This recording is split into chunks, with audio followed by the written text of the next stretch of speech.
Muy bien. Como primer ponente del día tenemos al doctor Darwin Santillán Escobar, quien es especialista en cirugía general por la Universidad San Francisco de Quito. Es doctor en medicina general y cirugía por la Universidad Central del Ecuador. Tiene una certificación en urgencias y trauma por el Hospital Universitario del Valle, Cali, Colombia. Tiene una certificación en cirugía laparoscópica y bariátrica por la Universidad del Noreste en Argentina.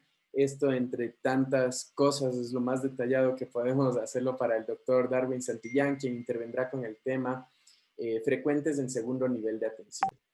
Doctor Santillán, muy buenas noches. Sea usted bienvenido en este momento. Puede compartir su pantalla y habilitar el micrófono para iniciar con la conferencia. Eh, Buenas tardes, antes que nada, no sé si me escuchan, a los organizadores del Congreso de Especialidades Quirúrgicas, el reto quirúrgico dentro de la pandemia por COVID-19. Realmente el organizar este evento es de mucha valía, el organizar este evento es de mucho valor científico y también vale la pena felicitar a todos quienes organizan y participan de este evento. Lo que nos va a ocupar hoy, el tema es o versa sobre los procedimientos quirúrgicos frecuentes en el segundo nivel de atención. Para esto debemos ir un poco hacia los conceptos básicos que tenemos y que, o lo que tenemos reglado por el Ministerio de Salud Pública, que es los diferentes niveles de atención. Y sabemos que hay un primero, un segundo y un cuarto nivel de atención,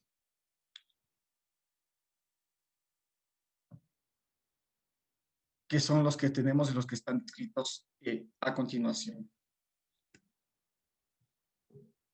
Básicamente esto es lo que determina el ministerio, los niveles de atención de acuerdo a la complejidad, a la categoría y los nombres que recibe cada establecimiento. Y aquí pueden ver cómo el primer nivel de atención está constituido y los nombres que tienen cada uno de los sitios en donde el paciente va a recibir atención.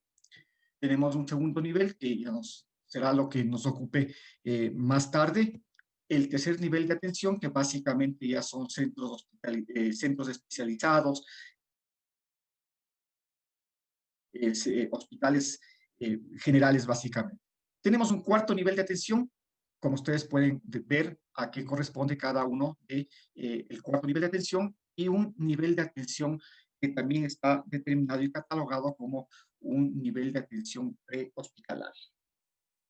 Entonces, el primer nivel de atención se clasifica básicamente en puestos de salud, consultorio de medicina general, puestos de salud tipo A, tipo B y tipo C. ¿Qué es lo que básicamente tiene como función este primer nivel de atención? Es la puerta de entrada al sistema de salud. Es el contacto que el médico tiene, el personal de salud tiene con la población. Es en donde vamos a sintetizar toda la información que tiene el ministerio y también es el sitio en donde vamos a dar una promoción, a dar una prevención, una curación y una rehabilitación en los aspectos que nos permita hacer en ese nivel de atención.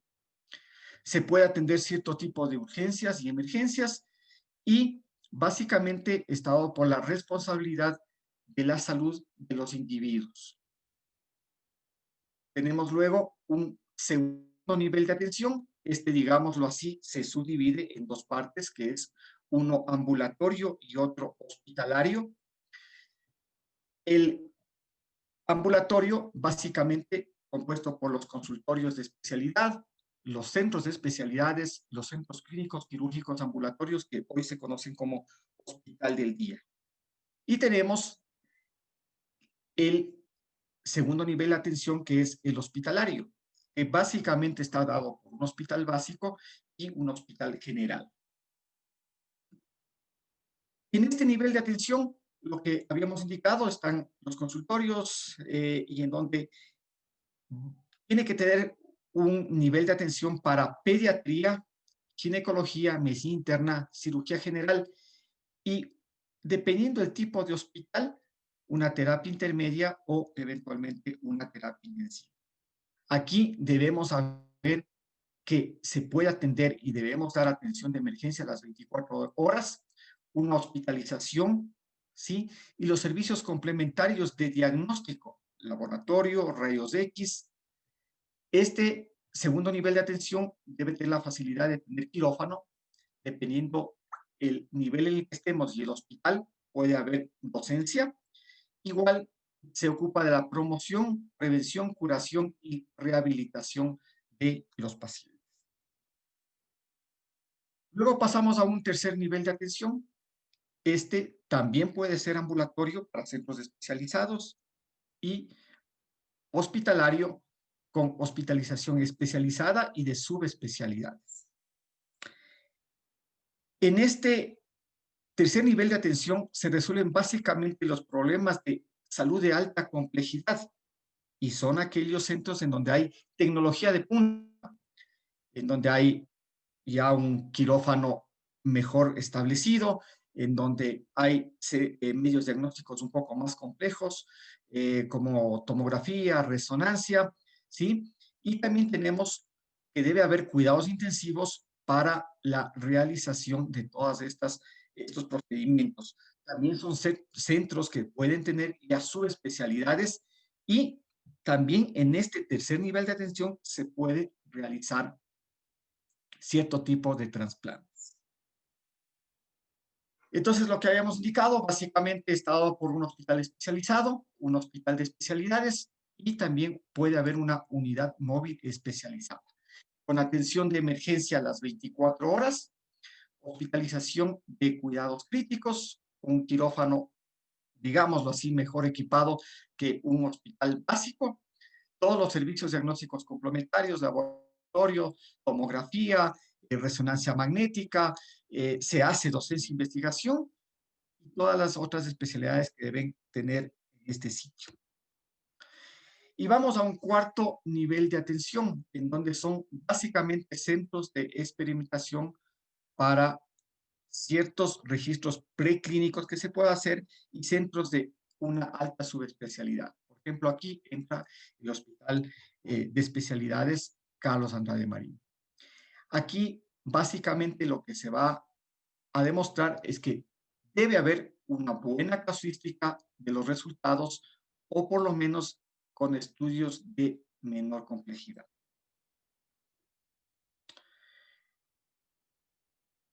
En el cuarto nivel de atención se puede realizar investigación de fármacos con preregistro sanitario y, como habíamos indicado, las subespecialidades médicas.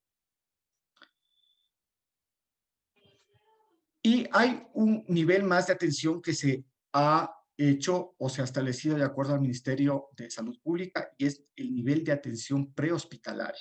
Este nivel de atención prehospitalario tiene básicamente lo siguiente, que son unas unidades de atención prehospitalaria para el transporte y soporte vital básico, ¿sí? Una unidad para soporte vital avanzado y para soporte vital especializado.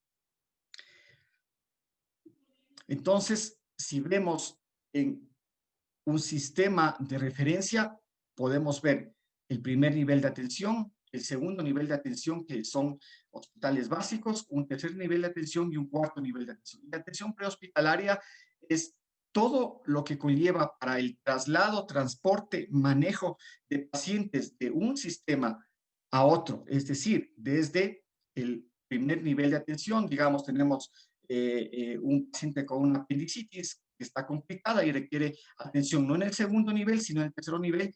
Entonces, la atención prehospitalaria se encarga del transporte de ese paciente. En caso de un trauma, de una emergencia, obviamente el dar el soporte al paciente básico y el soporte avanzado en la reanimación pre-atención hospitalaria es importante y de esto se encarga el sistema prehospitalario. De esta forma, lo que intenta o lo que hace el Ministerio de Salud Pública es dar una atención integral a todos los pacientes, que debe pasar desde el primer nivel al segundo nivel y al tercer nivel de atención, Cuando un paciente ha sido ya tratado adecuadamente, digamos, en un segundo nivel o en un tercer nivel de atención, puede haber una contrarreferencia y decir, qué sé yo, el paciente esté estable, fue sometido a un trasplante renal, ¿sí? Hagan el control y el seguimiento en un primer nivel de atención. Eso es lo que intenta y lo que fomenta el Ministerio de Salud. Y lo que nos ocupa hoy es básicamente el segundo nivel de atención y vamos a hacer una mejor definición. El segundo nivel de atención comprende todas las acciones y servicios de atención ambulatoria especializada y aquellas que requieren hospitalización, que no requieran una hospitalización compleja, digámoslo así. Y básicamente constituye en el escalafón de referencia inmediata del primer nivel de atención. Paciente diagnosticado de una apendicitis que vemos de pocas horas de evolución, no complejo, vaya al segundo nivel de atención. ¿Sí? Y se desarrolla también nuevas modalidades de atención, no basadas exclusivamente en aquellos que requieran una cama hospitalaria. Y ahí estamos hablando de aquellos que deben tener o pueden tener cirugía ambulatoria como hospitalización del día. Para recordar simplemente los tipos que hay tanto en la parte ambulatoria como en la parte hospitalaria, ¿sí? En la parte ambulatoria podemos tener un consultorio de especialidades que puede ser clínico-quirúrgica, un centro de especialidades ya un poco mayor, en donde hay o el establecimiento tiene ya y debe constar con una personería jurídica y con un director médico que sea el responsable de todo lo que se hace en el centro de especialidad. Y tenemos también los centros clínicos quirúrgicos ambulatorios, que son los hospitales del día, que tiene un engranaje un poco más complejo, ya no solamente con el director médico, también con el departamento financiero, recursos humanos debidamente establecido, una dirección administrativa que es lo que hoy por hoy tiene y consta en la actualidad. Y en la parte hospitalaria podemos ya ver que tenemos un hospital básico, ¿sí? Y también podemos tener un hospital general. Entonces, como ustedes pueden darse cuenta, en el hospital básico, y como regla el Ministerio de Salud, es un establecimiento de salud que brinda una atención clínica y quirúrgica y que debe contar con varios servicios, entre ellos ya tener una consulta externa, emergencia, hospitalización, tanto clínica como quirúrgica. Se puede dar una atención básica a lo que es quemados. Debe haber rehabilitación, fisioterapia, trabajo social. Aparte de esto, debe contar con especialidades, con 4 especialidades básicas, como son la medicina interna, pediatría, cirugía general y ginecobstetricia. Y un hospital general es ya un poco de una atención un poco más especializada, digámoslo así, en donde, aparte de todo lo que hemos mencionado anteriormente, debe tener los servicios de apoyo para el diagnóstico y tratamiento, como son laboratorio clínico, imagen, anatomía patológica, nutrición, dietética, rehabilitación, entre otros, además de disponer ya de una farmacia. ¿Y cuáles son los procedimientos que deben realizarse en el segundo nivel de atención por especialidad? El mismo ministerio ya nos define qué es lo que se puede hacer. Así tenemos, por ejemplo, en cirugía general, toda esta lista larga de procedimientos que se pueden hacer, ¿sí? Yo trabajo en una unidad de cirugía ambulatoria, ya veremos más adelante. Entonces, ¿qué es lo que nosotros en mi unidad hacemos más frecuentemente? Son todo este tipo de cirugías de hernias, tanto inguinales, umbilicales, epigástricas, incisionales. Lo hacemos por vía a cielo abierto, lo que normalmente se conoce como una hernioplastia o una herniorrafia, y también lo hacemos ya por vía laparoscópica. Puede ser ya un hospital que no requiera tratamiento ambulatorio, sino más bien hospitalario, tiroidectomías y todo esto que ustedes pueden ver acá. Nosotros también hacemos exéresis de tumores de la piel y tejidos blandos, hacemos colecistectomía laparoscópica, de forma ambulatoria, ya les indicaré, y también lisis de adherencias laparoscópicas. Y todos estos procedimientos se pueden hacer o se deberían hacer en cirugía general que corresponda a un segundo nivel de atención. Antes teníamos nuestro médico proctólogo que se acogió el periodo de jubilación y ya no se puede hacer, pero en mi unidad sí hacíamos todos estos procedimientos en lo que es proctología. Todos los que se detallan aquí, hemorrectomía, fisurectomía, fistulectomías y cirugías de prolapso rectal. Mi unidad, igual que las unidades de segundo nivel, constan o tienen un servicio de cirugía vascular en donde la angiología y sobre todo la cirugía de varices es lo que más se hace. Hoy por hoy se puede hacer ya cirugía de varices con uso de láser, que es lo que en mi unidad hacemos. Antes se lo hacía la safenectomía convencional que ustedes conocen, pero hoy por hoy se lo puede hacer ya, aparte de las escleroterapias, cirugía de varices con láser. Y obviamente el manejo de todas estas otras patologías que están descritas aquí. ¿Por qué les voy contando lo que nosotros hacemos? Porque esto es lo que determina el ministerio, pero del hecho a la realidad sí hay un poco o bastante diferencia, sobre todo por los recursos que uno puede tener en las unidades.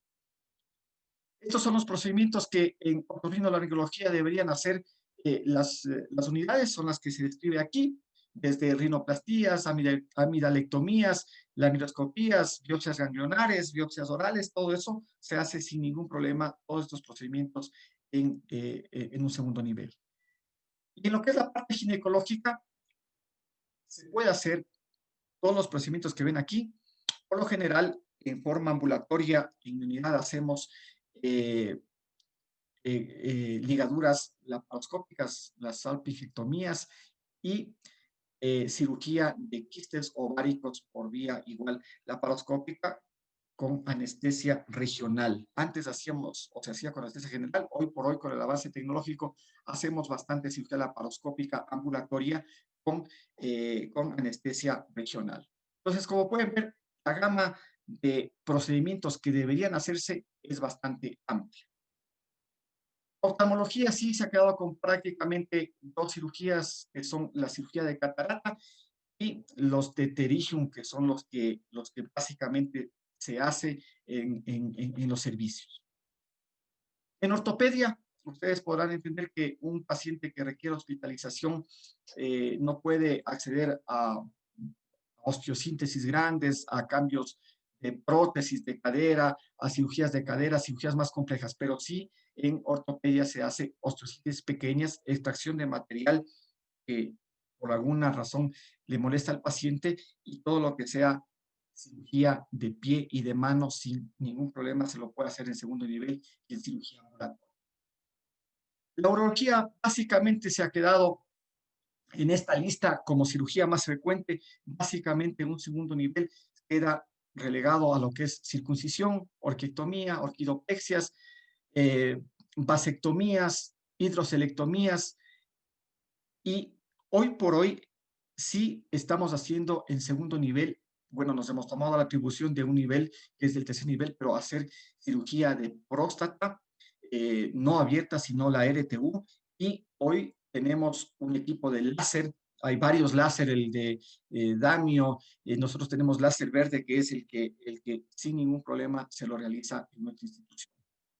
Cirugía pediátrica, este es el listado de procedimientos que podríamos hacer, pero los más comunes que se hacen son las orquidopexias, las circuncisiones, muy poca cirugía laparoscópica o colecistectomía, pero sí en un porcentaje un poco mayor hacemos hernias en pacientes pediátricos. Cirugía plástica en un segundo nivel está determinado todos estos tipos de procedimientos, pero en realidad ninguno de estos se hace, pese a que el ministerio sí lo detalla y lo determina que se pueda realizar estos procedimientos. Vamos a centrarnos en lo que es la parte ambulatoria y lo que es en el centro clínico quirúrgico ambulatorio, es decir, en hospitalización y manejo quirúrgico del día. Este es el centro en donde yo trabajo, para quienes conocen la ciudad de Quito, en el centro histórico, el Centro Clínico Quirúrgico Hospital del Día y el Central Quito. Es un edificio remodelado, es un edificio antiguo, pero que por dentro consta y tiene todas las facilidades que podemos tener para desarrollar adecuadamente el proceso quirúrgico con un paciente. Y cabe mencionar que todo el desarrollo tecnológico que hemos tenido hoy por hoy, tanto en los equipos de cirugía, en los equipos anestésicos, también en lo que es medicación, en los insumos, en el instrumental, permite que uno pueda hacer cirugía ambulatoria y con éxito y cirugía segura. Como habíamos indicado, el desarrollo de las técnicas mínimamente invasivas, el desarrollo de la laparoscopía. Antes la laparoscopía era un mito que estaba relegado a la cirugía laparoscópica de vesícula, después un poquito más a la cirugía ginecológica, un poquito más a la cirugía por apendicectomía laparoscópica. Algún momento alguien me decía, operar una peritonitis por laparoscopía, pero si hay que lavar toda la cavidad abdominal, imposible. No, al contrario, es mucho más manejable y mucho más fácil. Como habíamos indicado, la evolución de los anestésicos, el menor costo hospitalario, no per se en lo que respecta o en lo que se menciona a la cirugía, sino en forma global.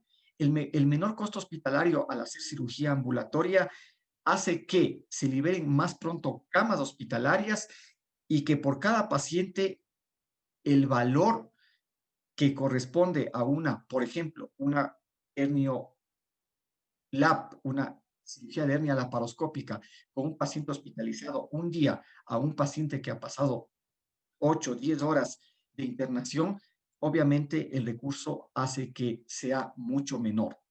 Y obviamente mejoramos y optimizamos las camas hospitalarias. Los resultados de cirugía ambulatoria son óptimos, con mínimas complicaciones, fácilmente reproducibles en cualquier unidad que lo pueda y lo quiera realizar. En la unidad en donde yo trabajo es la unidad que tiene, creo que, la mayor experiencia de cirugía ambulatoria en el país. Son los pioneros ya algunos años haciendo cirugía ambulatoria, que comenzaron haciendo cirugía general, cirugía lipomas, hernias inguinales, hernias umbilicales, en la parte ginecológica, ligaduras a cielo abierto, en la parte urológica, circuncisiones, hidroceles, y hasta ahí se limitaban con los procedimientos.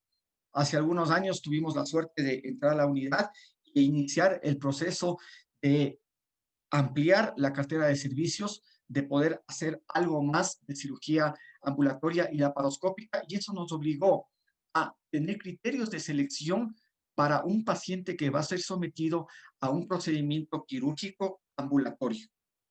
Y hemos determinado que el paciente, para recibir anestesia general y tener la cirugía que requiera, por ejemplo, una colestectomía laparoscópica, debe ser menor a hasta 65 años. ¿Sí? Un paciente que requiera anestesia conductiva, digamos, una herniorrafia, una hernioplastía, una cirugía de varices, sí, debe ser menor de 79 años. Obviamente porque estos pacientes no van a estar hospitalizados y no van a tener un control postoperatorio dentro de la hospitalización, sino ya en casa. Hemos determinado también que otros de los criterios de selección son pacientes que deben tener una ASA 1, máximo una ASA 2 compensada, un índice de masa corporal para anestesia general menor a 32 y para anestesia conductiva, tanto raquilla como peri, no mayor a 35. Nuestros pacientes deben tener unas pruebas básicas de laboratorio que están en parámetros normales y el resto de pruebas dependiendo de cada patología del paciente. Por ejemplo, una colestectomía laparoscópica requerirá una prueba de función hepática, requerirá una ecografía que no pase más de 3 meses para poder ser sometido a esta cirugía. Un paciente que tiene o que va a ser sometido a una cirugía de varices va a requerir un eco Doppler Doppler. Entonces, todo eso se enmarca de acuerdo a la patología del paciente. Y lo más importante es estos dos puntos: que haya el apoyo familiar, que esté convencida y que quiera apoyar el proyecto de hacer cirugía ambulatoria, tanto a cielo abierto como por vía laparoscópica. Y al comienzo, hace varios años, obviamente, era fundamental la disponibilidad de una línea telefónica. Antes había línea telefónica fija. Les estoy hablando la historia de mi unidad hace unos 20 años, en donde no había la telefonía celular. Hoy por hoy, la telefonía celular hace que sea mucho más fácil el acceso a los pacientes. También como criterios, habíamos visto que debe haber una edad menor a 40 años, con exámenes básicos de laboratorio, con extensión, como habíamos dicho, dependiendo de la patología.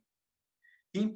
Pacientes que tienen entre 40 y 50 años, a más de los exámenes que ya hemos hecho, pedimos un electrocardiograma. Paciente pasado los 50 años, a más de los exámenes del electrocardiograma, debe ser sometido a una valoración por medicina interna y o cardiología. ¿Por qué? Porque hay pacientes que de pronto son diabéticos, son pacientes que tienen un trastorno de hipotiroidismo. Entonces nos apoyamos de las dos especialidades de cardiología y de medicina interna para que nos pongan estables a los pacientes y nos permitan realizar una cirugía sin mayor problema. Y también aquellos pacientes pasados los 65 años, a todos sine qua non, les pedimos una RX estándar de tórax. Y obviamente, si el paciente tiene alguna patología, qué sé yo, se me ocurre, hay pacientes que dicen de 30 años, sabe que a mí me detectaron un soplo cardíaco cuando yo era adolescente. Uno se lo escucha al paciente, de pronto escucha el soplo o no, pero a ese paciente le pedimos el electrocardiograma, le pedimos la evaluación cardiológica, todo lo que sea necesario con él. Aquí podemos ver, para que ustedes puedan mirar los ASAs que nosotros manejamos, como les habíamos indicado, pacientes sanos y pacientes con ASA máximo 2 y que estén compensados. Es decir, pacientes con enfermedad sistémica leve, que no tengan una limitación física, que tengan, qué sé yo, diabetes, hipertensión controlada, bronquitis, asma, y que obviamente no tengan una obesidad mórbida, pero con un índice de masa corporal, dependiendo del tipo de anestesia, hasta 32 o hasta 35. Entonces, ¿qué es lo que hacemos con nuestros pacientes? Nuestros pacientes ingresan el mismo día a la cirugía, ¿sí? Salen con el alta el mismo día, ya comentaremos más adelante. Hoy por hoy les hacemos a nuestros pacientes una prueba COVID rápida cualitativa, ¿sí? Y si sale negativa o tenemos un IgG elevado, significa que tuvo una enfermedad pasada y ese paciente ingresa al quirófano sin ningún problema. Nuestros pacientes no deben tener una permanencia menor a 6 horas en la sala de recuperación. Nosotros manejamos dos salas de recuperación, una sala inmediata, que es el quirúrgico inmediato, en el que pasan aproximadamente entre 30 minutos a 1 hora, y luego van a una sala de hospitalización de estancia corta. Como habíamos indicado, se hace cirugía, el alta el mismo día, cirugía ambulatoria. El primer control postoperatorio, dependiendo del día que el paciente es operado, se lo hace en las siguientes 48 horas. Que se lo hace entre los 8, básicamente un retiro de suturas. Una vez que el paciente ha sido aceptado, luego de las valoraciones cardiológicas, valoraciones de interna, es fundamental tener una valoración preanestésica que lo realizamos máximo 48 horas previo a la fecha de cirugía. El paciente se ingresa ya al quirófano firmando todos los consentimientos informados, indicándole al paciente todo lo que corresponde a su procedimiento quirúrgico, las expectativas, los riesgos, los beneficios que podemos tener. Entonces, el paciente, nosotros hacemos una lista de verificación de cirugía segura, en donde todos estos ítems que ustedes pueden ver aquí, se los hace tanto con el personal de enfermería como con el personal médico y de anestesia encargados del procedimiento quirúrgico. Los pacientes ingresaron a la sala de cirugía, pueden recibir o están para recibir anestesia general o anestesia conductiva, dependiendo del procedimiento. A todos los pacientes les ponemos, excepto que sea un paciente que tenga alergia a algún medicamento, pero hemos decidido, y ya lo manejamos como protocolo, ponerles 1 gramo de cefazolina endovenoso. Cuando uno tiene o va a hacer cirugía laparoscópica, la infiltración con silocaína al 2% en los puertos quirúrgicos, o incluso cuando uno hace cirugía abierta en la herida quirúrgica, ayuda bastante en el control del dolor postoperatorio. Y hablando del dolor o del manejo del control del dolor postoperatorio, el paciente en el transoperatorio recibe una dosis de tramal o, cuando no hay tramal, de paracetamol 1 gramo, más una INE, que en este caso el ketorolaco, 60 miligramos endovenoso. Y se le repite a las 6 horas una dosis de ketorolaco de 30 miligramos, esto ya en recuperación dentro del área quirúrgica antes de subir al área de hospitalización, como les habíamos indicado. Y en la parte ambulatoria, por lo general, el paciente ya cuando va a su casa va con una INE, en este caso puede ser el diclofenaco o muchas veces el ibuprofeno, dependiendo de los dos que tengamos, más paracetamol. Por unos 5 días es lo que manejamos nosotros como protocolo establecido. Esta es la sala de recuperación.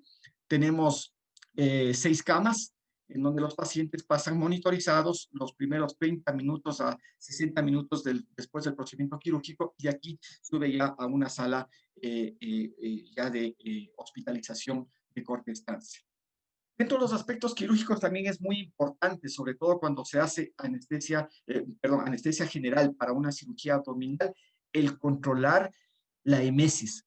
Porque si un paciente está con náusea, con vómito, imposible que salga con el alta a la casa y se complica todo. Nosotros no tenemos para dejarle hospitalizando, como por ejemplo, o lo ideal sería que nuestra unidad esté anexa a un hospital general con hospitalización. Eso es lo ideal, pero no tenemos. Entonces, el manejo del emesis es muy importante.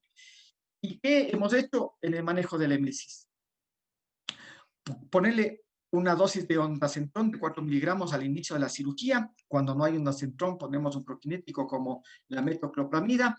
Y a todos los pacientes, sobre todo de cirugía laparoscópica, les ponemos, van a recibir anestesia general, les ponemos una sondita nasogástrica. Porque el hecho de que el médico anestesiólogo ventila al paciente hace muchas veces que el estómago se llene de gas, y eso puede causar un disconfort importante con el paciente y muchas veces terminar en náusea y vómito. Los criterios de alta en nuestros pacientes, como habíamos indicado, manejamos un periodo de observación mínimo de 6 horas. Requisito fundamental que el paciente tenga una deambulación autónoma, tanto en cirugía con anestesia regional como con anestesia general. Ausencia de náusea y vómito, diuresis espontánea, que los signos vitales estén estables y normales. Y el dolor, vemos que sea tratable con analgesia oral.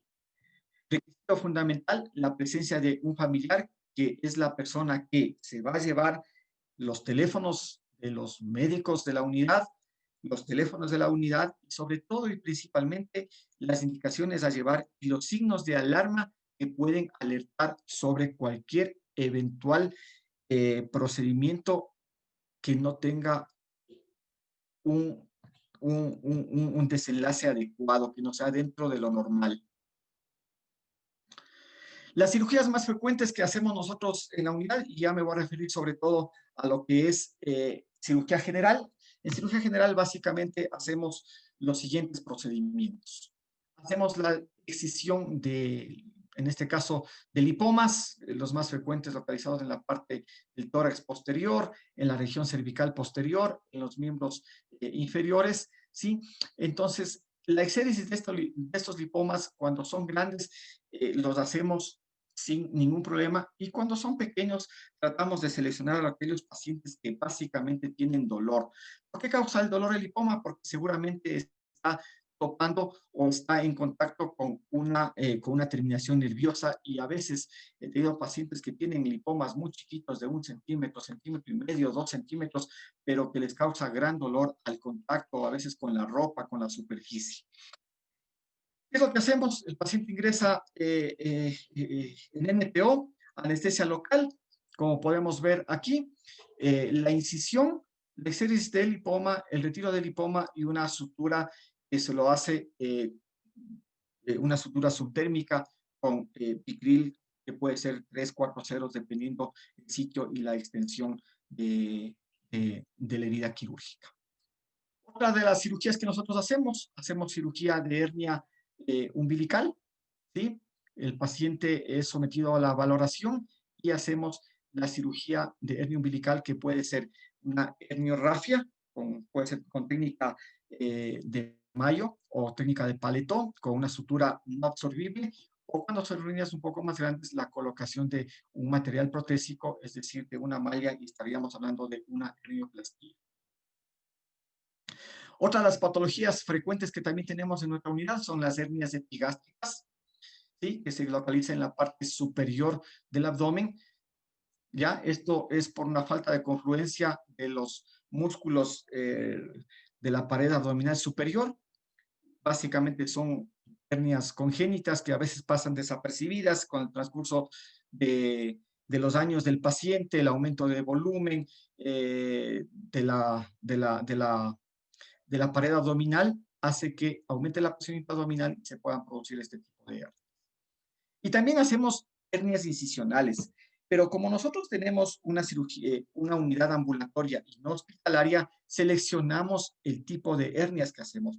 Básicamente no hacemos hernias muy grandes, porque un paciente con hernia grande va a necesitar un manejo postoperatorio hospitalario para manejo de drenajes, eventualmente puede quedar un lito cruento y eso hace que sangre un poco o mucho, y eso va a requerir el manejo de drenaje. Sobre todo por eso es que seleccionamos los pacientes y, por ejemplo, este paciente fue sometido a una laparotomía con una hernia incisional en la parte supraumbilical, es un candidato perfecto, no tiene una hernia muy grande como para hacerlo en la unidad de forma ambulatoria.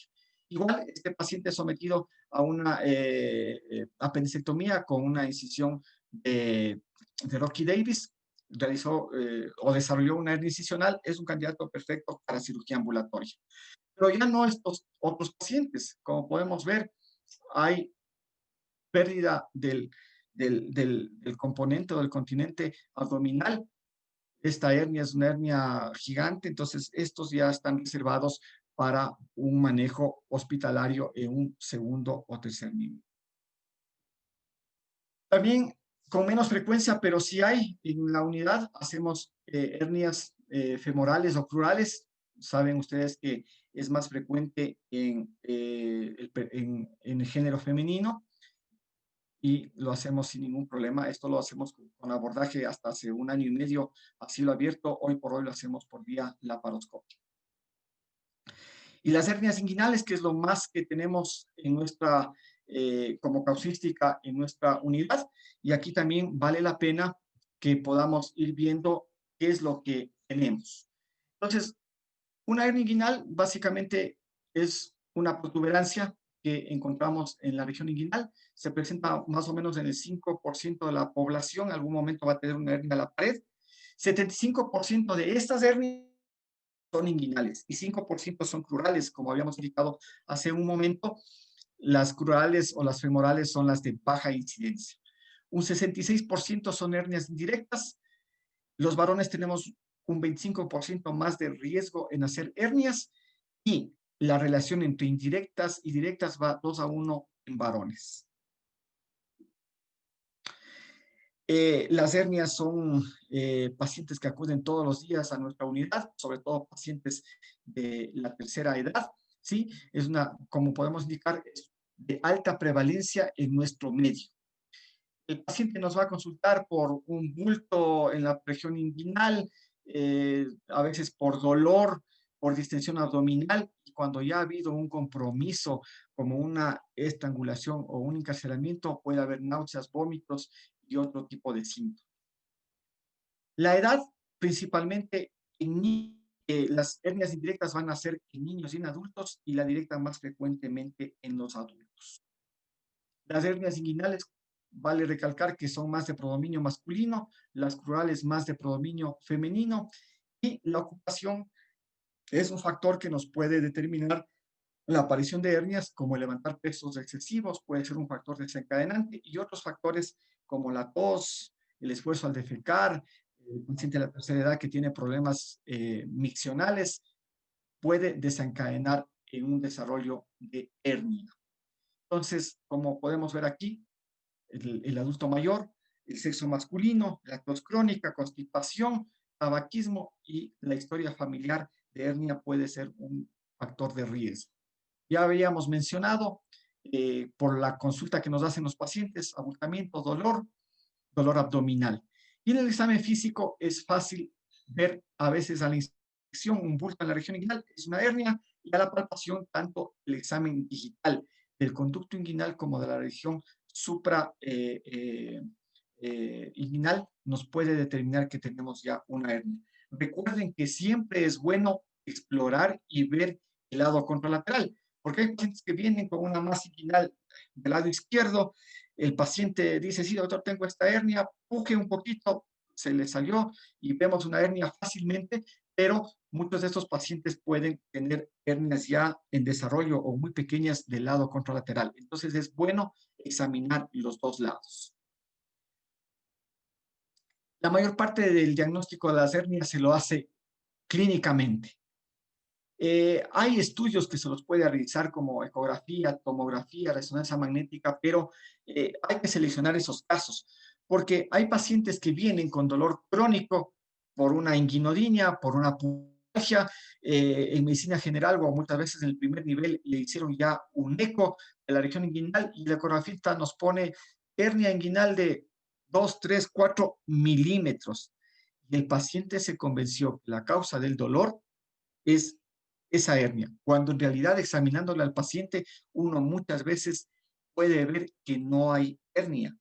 Entonces, el examen clínico es fundamental. El ecográfico da demasiados falsos positivos, entonces hay que limitar el pedido de estudios ecográficos solo a aquellos pacientes que realmente necesitan, como son aquellos pacientes obesos, a veces pacientes que fueron operados de hernia y que uno sospecha en que podría tener una hernia recurrente.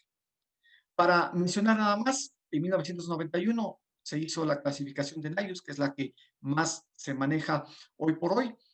Es básicamente la que está descrita aquí. Y el tratamiento de las hernias puede darse, o se hacía antes por vía anterior, es decir, por vía abierta. Y ahí el desarrollo de las diferentes técnicas ha sido un devenir en la historia de la cirugía. Lo que yo podría decir es que, y aconsejar, si sabe una técnica, hágala y haga esa técnica.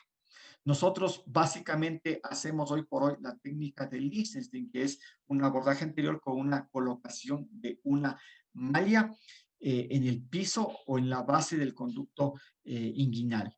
¿Sí? Entonces tenemos la técnica del Liechtenstein.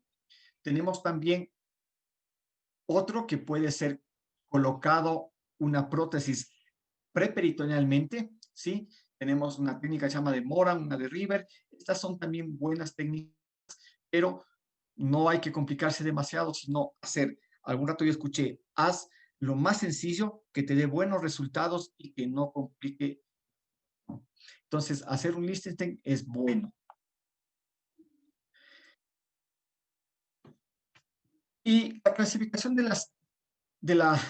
o mucho, la clasificación de las técnicas quirúrgicas por vía posterior, ¿sí? Con técnicas tanto abiertas como también con técnicas vía laparoscópica. La vía posterior está dado básicamente por la técnica de Nayus, que es colocar la prótesis preperitonealmente, colocar la malla preperitonealmente. Lo mismo que hacemos con esta técnica se la puede hacer por vía laparoscópica, ¿sí? Y hay dos formas de hacerlo. Intraperitonealmente, que es la TAP o peritonalmente, que es la TEP. Eso ya veremos un poco más adelante. Es importante determinar el material que se puede usar de prótesis para cada cirugía, ¿sí? Hay la evolución de muchas mallas, de muchas prótesis, pero tenemos que centrarnos en los siguientes aspectos. Que sea una malla que no se modifique físicamente con el líquido tisular. Hay mallas que uno le coloca, o el instrumentista antes lo hacía, cogía la masita y le ponía en solución salina con gentamicina y la malla comenzaba a tomar otra forma. Entonces, esa no es una buena malla. Tenemos que esta malla tiene que ser inerte desde el punto de vista químico, no debe tener un índice de reacción inflamatoria o de cuerpo extraño. Recuerden que es un material que va a quedarse toda la vida con el paciente, obviamente no carcinogénico, que no induzca reacción alérgica y que sea resistente a todas las fuerzas tensiles y mecánicas de la pared abdominal. Eso también implica que esta malla resistente, pero también tiene que ser dócil y fácilmente manejable. Ojo, por la situación económica a veces uno tiene la tendencia a reesterilizar las mallas. Antes se lo hacía con formalina, hoy con el devenir de los nuevos aparatos para esterilizar, peróxido de hidrógeno y otros, mejora, da una buena seguridad en lo que es esterilizar estos tipos de prótesis, este tipo de mallas, pero lo recomendable es no reesterilizar las mallas. Aquí tenemos un acceso, como habíamos dicho, abierto, que puede ser anterior y posterior, y un acceso posterior básicamente que es laparoscópico. ¿Ya? El tratamiento laparoscópico de hace muy poco tiempo acá, ya lo venimos haciendo. En el mundo se hace ya hace algunos años, pero por la parte económica del país es un poco complicado y difícil, pero se lo puede hacer, ¿sí? Sin embargo, el abordaje laparoscópico nos va a dar menos dolor postoperatorio, una recuperación más rápida y un menor dolor crónico postoperatorio que puede tener el paciente, ¿sí? Esta es una buena alternativa para dar un tratamiento para una hernia inguinal bilateral o una hernia que ha recidivado. Es importante eso, ¿sí? Y es factible hacer esto con el mismo riesgo de recidiva que la cirugía abierta. La cirugía abierta de hernia con técnica de Liechtenstein, que es la que mejor se hace y se reproduce y que en algún momento está catalogada como el gold estándar, es del 0.5% el riesgo de recidiva. Este mismo riesgo tenemos en la cirugía laparoscópica. En cirugía laparoscópica hay que tener la acuciosidad de ver la parte anatómica no desde arriba, sino desde abajo hacia arriba. Y ahí es importante determinar el ligamento inguinal, los vasos epigástricos, los vasos deferentes y los vasos espermáticos. Y aquí nos vamos a trazar ciertos triángulos que nos van a determinar la parte interna en donde es el sitio de las hernias directas, la parte externa, el sitio de las hernias indirectas, la parte interna inferior del ligamento inguinal, el sitio de las hernias femorales, el triángulo de la muerte, ¿sí? Porque pues aquí están los grandes vasos inguinales y si uno le da un clip o un tijeretazo en la femoral, arterio vena, ya se imaginan lo que nos puede desencadenar. Y en el triángulo del dolor tampoco es aconsejable topar porque puede haber ahí un clip, un táquer que incruste un nervio y tendremos dolor crónico por un buen tiempo.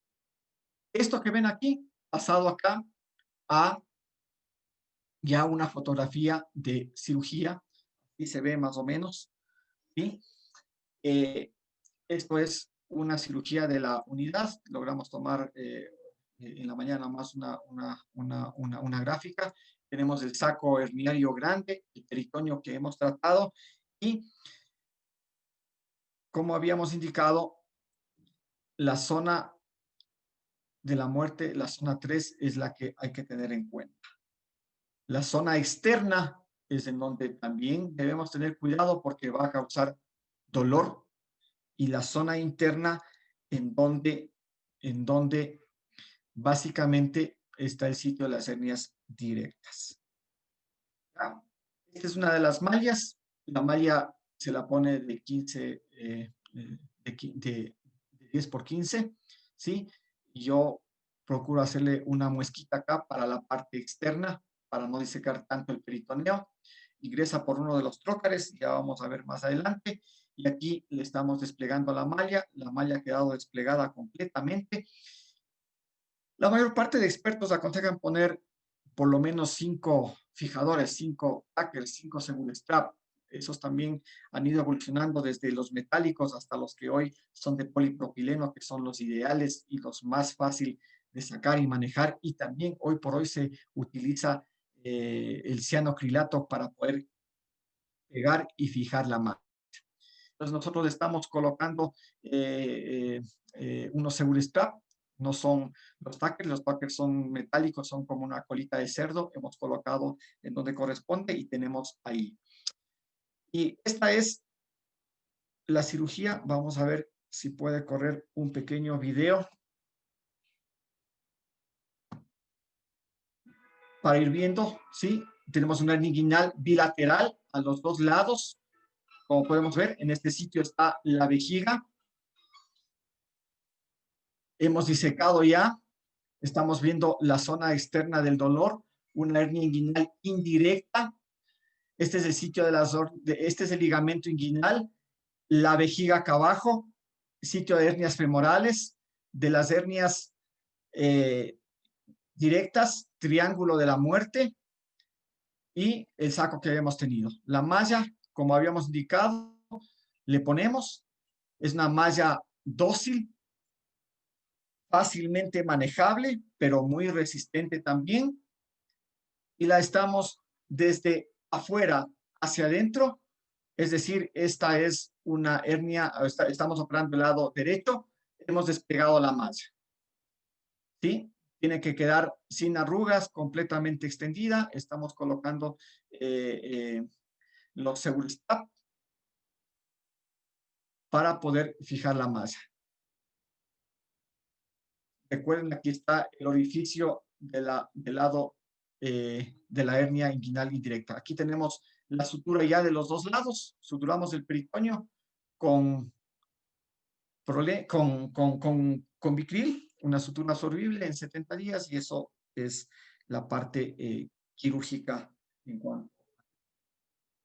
Para resumirles, nosotros hemos operado haciendo cirugía laparoscópica, que es lo que hoy por hoy hacemos, un total hasta un corte hecho hasta antes de la pandemia, 192 pacientes, 87% unilaterales, 12% bilaterales.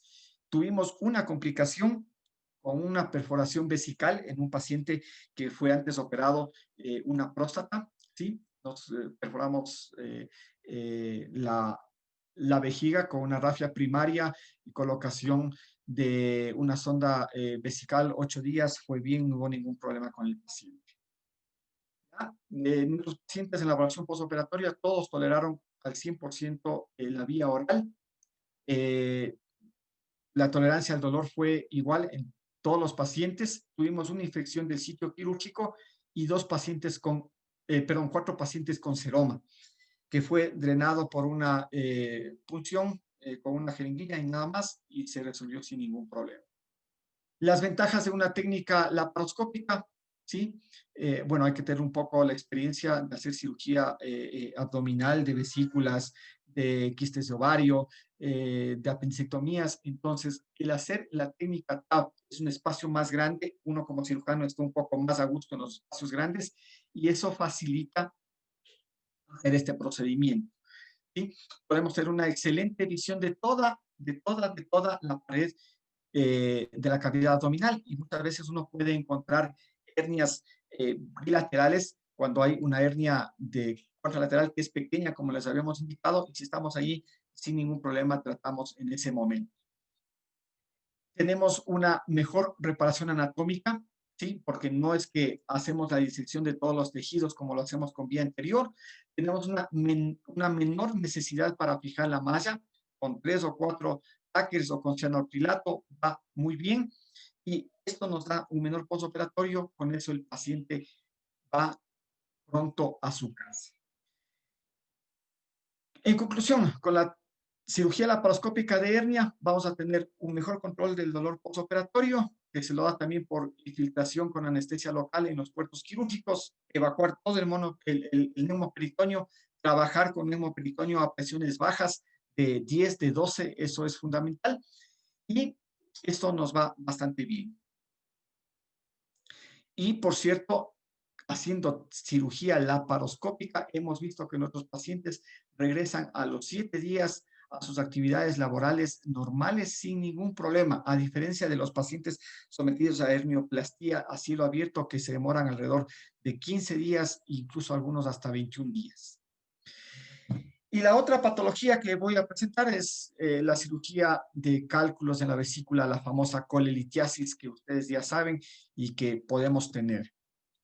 Pues, simplemente en honor al tiempo y para ir viendo si terminamos esto, el tratamiento de la cirugía de vesícula ha ido evolucionando desde la primera colectomía abierta, que fue hecho en 1882, hasta la colectomía laparoscópica, que se hizo ya en 1981, y el primer reporte de cirugía de vesícula laparoscópica de forma ambulatoria se lo hace en 1990 en una corta serie de 83 casos.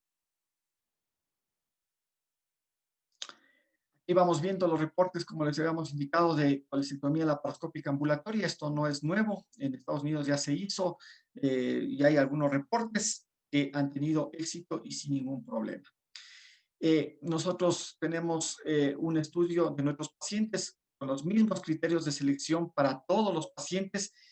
Aquí lo que aumentamos es una ecografía que no tiene que ser menor a 3 meses, porque sobre todo si hay cálculos pequeños en el lapso de 3 meses podemos tener una coledocolitiasis que puede complicar la recuperación postoperatoria y podemos tener ahí problemas. Sin embargo, a los pacientes hay que indicarles que hay la probabilidad que, pese a que no tenga una historia de coluria, de ictericia, que tenga los exámenes de laboratorio, enzimas hepáticas, bilirrubinas, que estén dentro de los parámetros normales, que ecográficamente la vía biliar esté normal, hay la posibilidad entre un 8 y un 12%, un 10%, de que haya cálculos inadvertidos en el conducto biliar y que den, después de la cirugía de vesícula, su sintomatología y que va a requerir ser tratado con una RCP.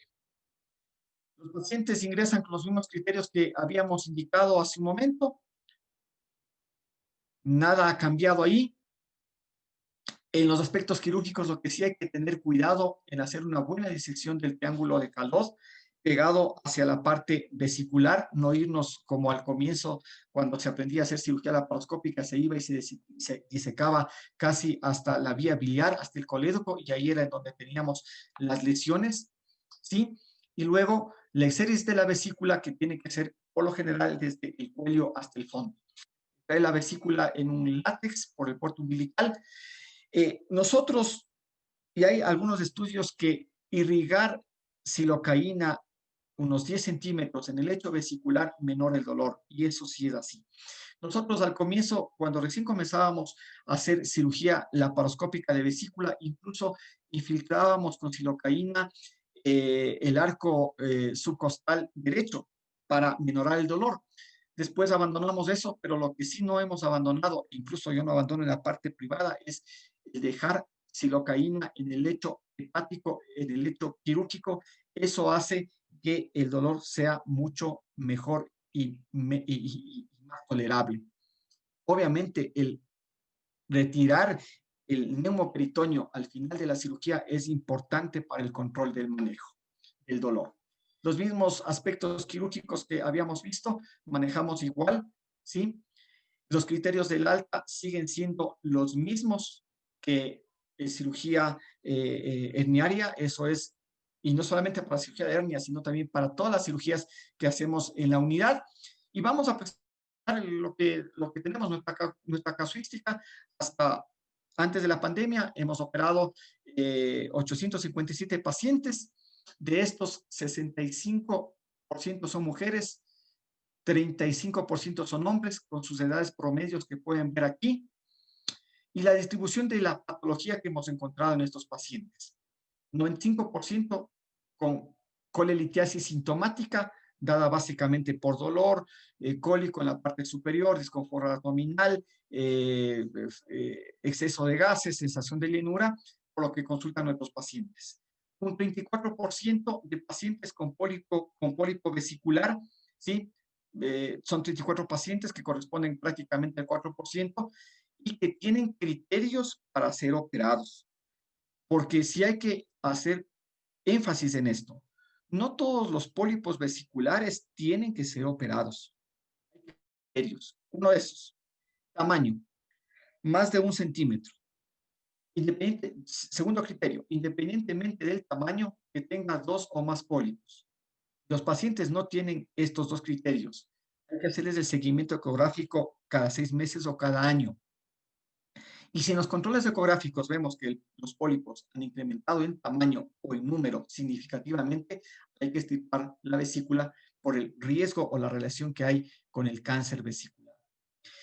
Y pese a los estudios normales en estos, han sido normales en estos prácticamente 857 pacientes, hemos encontrado 4 pacientes que tuvieron fístula colecisto-duodenal y también un síndrome adherencial, que fueron tratados laparoscópicamente sin ningún problema. Obviamente, estos pacientes no fueron dados alta médica, sino alta de la unidad con transferencia a una unidad de mayor complejidad, en donde lo que hicieron los médicos o los colegas cirujanos, controlar el postoperatorio del paciente.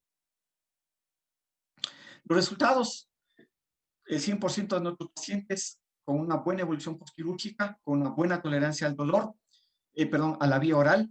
La tolerancia al dolor fue eficaz, excepto en un paciente que con un umbral del dolor muy bajo, un paciente joven, varón, pero que nos obligó a mantenerle un poco más la hospitalización de lo que normalmente lo hacemos.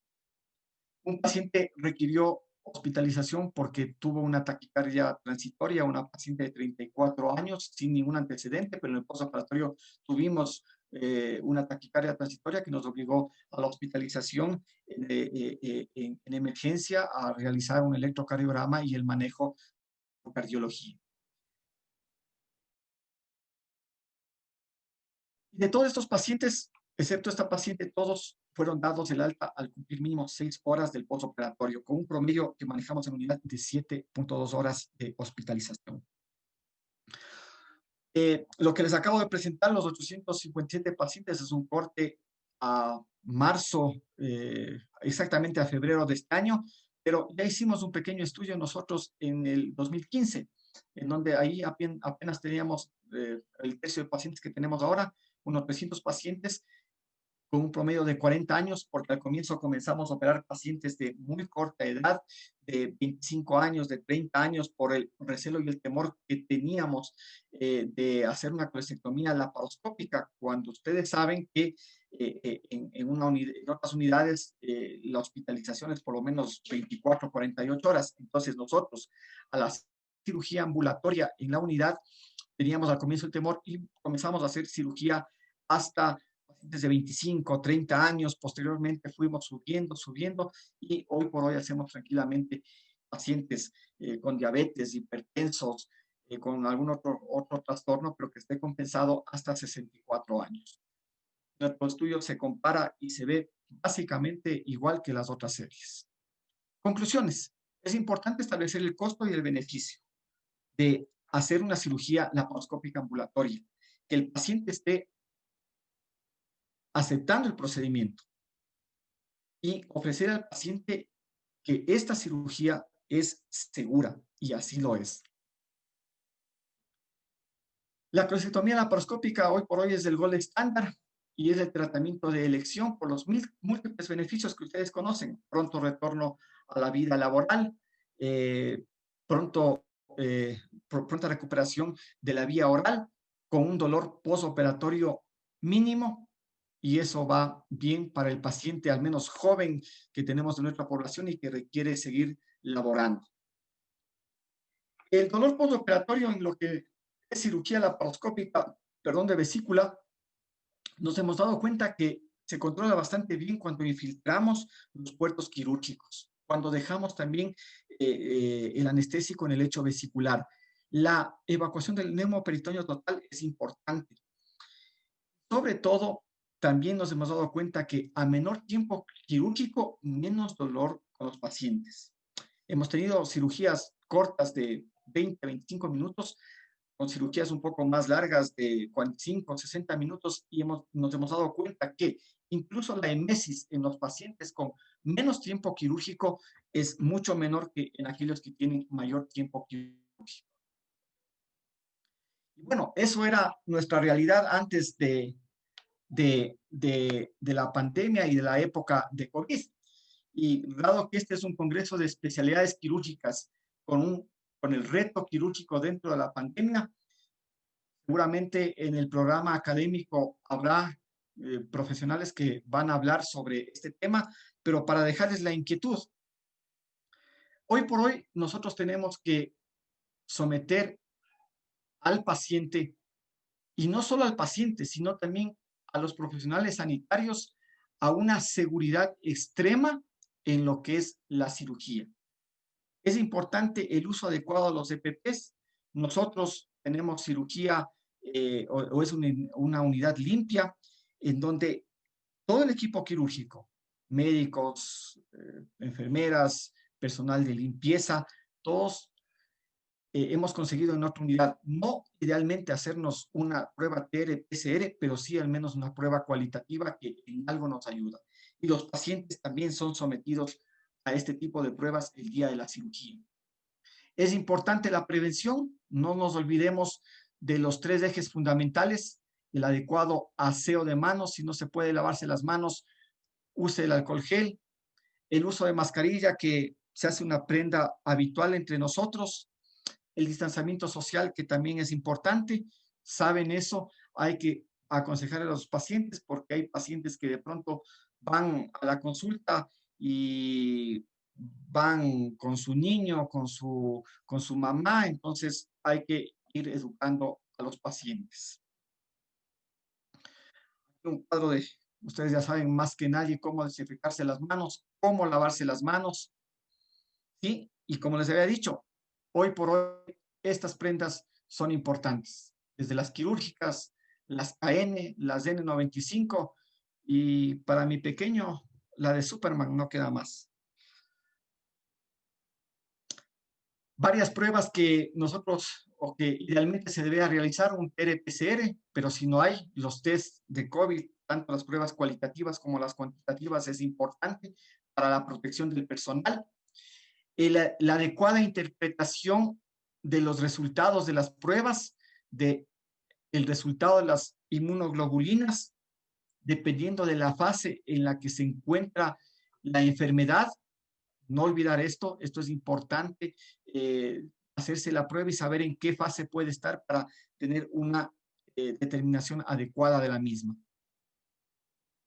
Y ya se hablará, antes nosotros hacíamos cirugía abierta y el humo quirúrgico se expandía en todo el quirófano. En cirugía abierta, en cirugía laparoscópica, cuando haciendo una colectomía, por ejemplo, ya se llenaba de humo quirúrgico adentro y uno decía, evacúe el humo, abría una llavecita del trocar y se controlaba teóricamente la evacuación del humo, pero igual hoy hay dispositivos como un electrocauterio con una manguerita de succión para menorar la contaminación de humo quirúrgico. Los trócares hoy por hoy pueden ser usados también con dispositivos, con filtros que ayuden a retener el COVID en el caso de que exista. Y hemos pasado de esto, en esta época de operar con material no descartable, con una simple mascarilla, hemos pasado a hacer esto. Todos a cuidarnos y protegernos. Estos son los lujos que a veces uno puede pensar o puede soñar o puede querer, pero creo que lo más importante son estos, nuestra familia, y poder algún momento volvernos a encontrar todos con un abrazo. Gracias nuevamente a los organizadores. Estoy a la disposición de que tengan alguna inquietud. Le agradecemos bastante, doctor Santillán, por su conferencia. Creemos que es un tema bastante completo para la introducción a nuestro congreso y felicitamos su trabajo. En honor al tiempo, vamos a realizar solamente dos preguntas que hemos seleccionado por parte del auditorio. La primera pregunta la realiza la doctora Catherine Ruiz. Ella pregunta respecto a una alternativa frente a al tipo de malla que utiliza en el caso de que un paciente se niegue o que no desee realizarse esta colocación de malla en el tratamiento de las hernias. ¿Algún procedimiento alternativo para este caso, doctor? Bueno, hay las técnicas que se puede hacer, técnicas sin tensión con malla, ¿no? Sin el uso de la malla, sí se lo puede hacer. En una hernia inguinal uno puede hacer varias técnicas. Una de esas técnicas es la técnica de Schuldeis, que es una técnica sin tensión que en su época, antes de colocar las mallas con Liechtenstein, Schuldeis era el que tenía el mejor resultado posible con una recidiva muy baja. Lo único malo que con la técnica de Schuldeis, la reproducción de la técnica con el mismo éxito solo se lo hacía en el hospital donde trabajaba Schuldeis. Entonces, es una alternativa, no es la mejor, pero es una alternativa. De ahí yo a los pacientes siempre recomiendo colocar la malla y con técnica del Liechtenstein, que es la que hoy por hoy es el gol estándar. Muy pronto tendremos, y estoy seguro que en unos pocos meses, años, el gol estándar será la cirugía laparoscópica de hernia. Muchas gracias por la respuesta. La última pregunta la hace la doctora María de los Ángeles Jara. Es relacionada respecto a, en el caso de que existiera un paciente en el chequeo preoperatorio que se le solicita unos rayos X de tórax y exista un infiltrado intersticial, pero sin clínica respiratoria, ¿cuál sería el manejo en este caso, sobre todo relacionado a esta última pandemia que tenemos actualmente? Ya, bueno, si tiene un infiltrado, hay que hacer la anamnesis adecuada del paciente, si ha tenido algún nexo epidemiológico de contacto COVID. Yo a todos los pacientes en toda la consulta, si sea una consulta subsecuente, le pregunto si ha tenido COVID en la primera consulta o si ha estado en contacto con pacientes COVID positivos. Si me dicen que no han tenido COVID y no han estado en contacto, en la siguiente consulta, insisto, y le pregunto si tiene o no un nexo epidemiológico de COVID positivo. A estos pacientes con una infiltración podemos tener varias alternativas. La una es hacerle un TR-PCR. El problema es que el TR-PCR, por la situación sanitaria del país, se demoran 72 horas en entregar el resultado, 48, 72 horas. Hoy por hoy hay algunos sitios privados, al menos aquí en la ciudad de Quito, en 6 horas y a un costo más módico de lo que está en otros sitios, y un muy buen examen se demoran en pegarnos alrededor de 6 hasta 8 horas, que es lo ideal. Pero si el paciente está con una cirugía de hernia por una estrangulación y requiere una cirugía urgente o emergente, lo que podemos a ese paciente es hacerle una TAC simple de abdomen, perdón, de tórax, para encontrar ahí de pronto imágenes de vidrio deslustrado que nos pueda determinar un diagnóstico de COVID. Y ahí entrar a la cirugía con todas las protecciones del caso. Pero si es un paciente que no requiere una cirugía de emergencia, diferir ese procedimiento quirúrgico hasta cuando estemos seguros que este paciente no tiene COVID. ¿ya? Y hablando de esto del COVID, yo les había indicado esta imagen, no sé si están viendo todavía, esto, así operábamos antes, ahora nos toca operar así. Pero básicamente operamos así y estén seguros que no es porque el paciente sea el que nos pueda contagiar. Seguramente nuestros pacientes entran al quirófano con pruebas negativas y sin COVID, pero pese a los estudios que en mi unidad, y eso hay que dar gracias a las autoridades, no han escatimado esfuerzos en hacer estudios COVID a todo el personal, pero por ahí podemos estar con algún paciente, con un personal asintomático y que nos pueda contagiar. El riesgo de estar en un quirófano que te contagie no es del paciente a nosotros, porque estamos seguros que esos pacientes son negativos. Más bien que nosotros contagiemos al paciente o que haya un contagio dentro de nosotros. Por eso, el cuidado de estos tres pilares es fundamental. Aseo de manos, mascarilla, distanciamiento social. Quedamos muy agradecidos con su exposición, doctor Santillán, nuevamente por honor al tiempo. Creo que eso sería todo por hoy. Esperamos que en otras ocasiones nos pueda acompañar. Muchas gracias y buenas noches. A ustedes, muchísimas gracias.